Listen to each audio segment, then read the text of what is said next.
Hi, I'm Alex, and this is Tank Tested.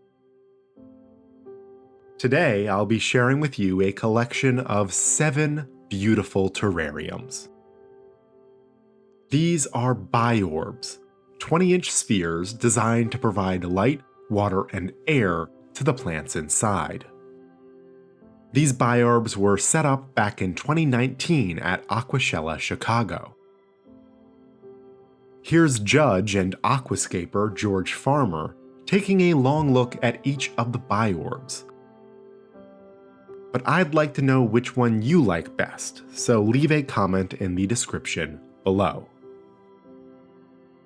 We'll start with this setup by the Chicago Plant Society.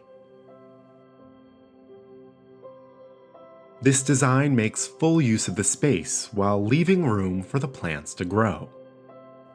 Low ground cover plants fill the BiOrb, with vertical plants like the yellow-green banana croton filling space between the vertical wood hardscape.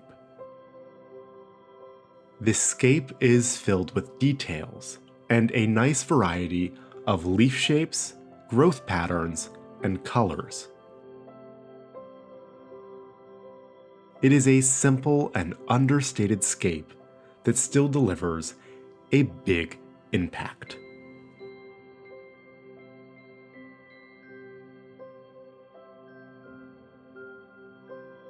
The next design is by Jen Williams.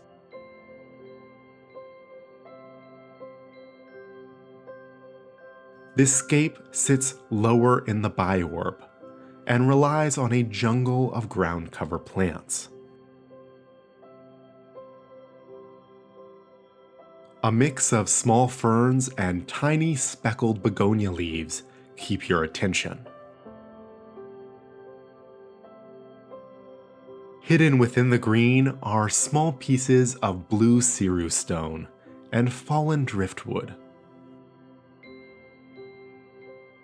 As a result, it gives the feeling of a lush forest floor. This BiOrb was designed by Hiep Whang and Jason Liu of the Aquascapers collective. And the setup gives the impression of a typical aquatic aquascape. The spiderwood jutting up is striking, but softened by the delicate ferns. The roots of the central piece of wood extend outwards at its base, uniting it with the surrounding scape. Small pebbles fill the empty spaces, surrounded by dried moss. And hints of living moss are scattered amongst the base of the central feature, bringing the scape together.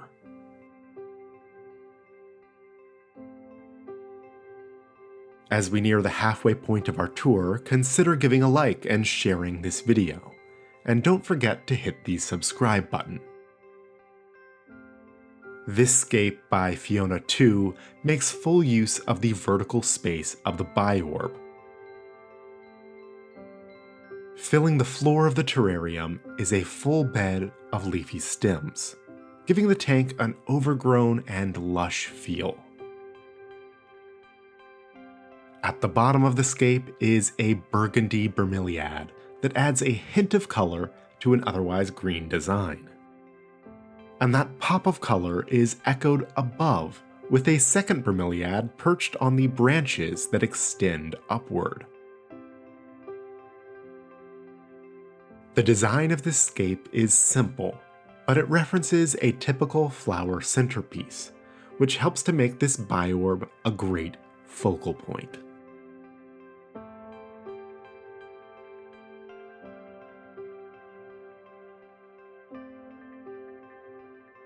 Our fifth design is by Hunter Koekner and Andrew Whang.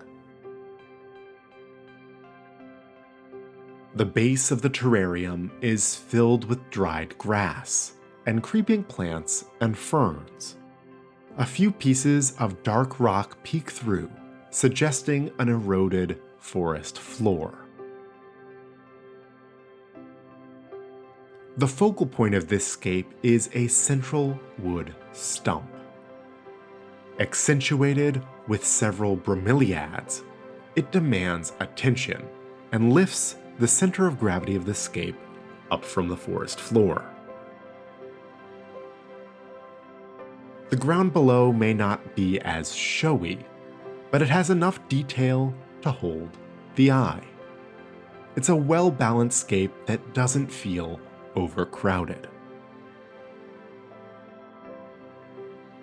This terrarium was created by David Bono and John Pini, two accomplished aquascapers and members of the Aquascapers collective. The scape is a complex mix of spiderwood and dragonstone. Sprinkled within are strong accent plants, like the rattlesnake calathra in the center bottom of this shot. Peeking up amongst the spiderwood are plants like baby tears that will waterfall over the rockwork below. I imagine that in the future, moss or air plants might find their home on the nest of spiderwood that fills the BiOrb. This intricate scape gives you plenty to look at, and many unique passages to look through.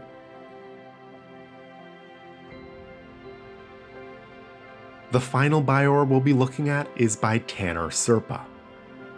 This complex scape makes maximum use of the space. The hardscape is made of a mix of ceru stone and spiderwood, with gaps filled with creeping baby tears. A blue star fern peeks up in the background, and bromeliads cling to the spiderwood. Near the bottom of the scape, more bromeliads and ferns add a variety of color and shape to this design. This is certainly an overstuffed layout, but it doesn't feel claustrophobic or overdone. Each plant has access to the light and isn't shaded out, even though the scape is full in all directions. Let me know which scape you liked best in the comments below. I want to thank my Patreon supporters for their continued support, and I hope you have a lovely day.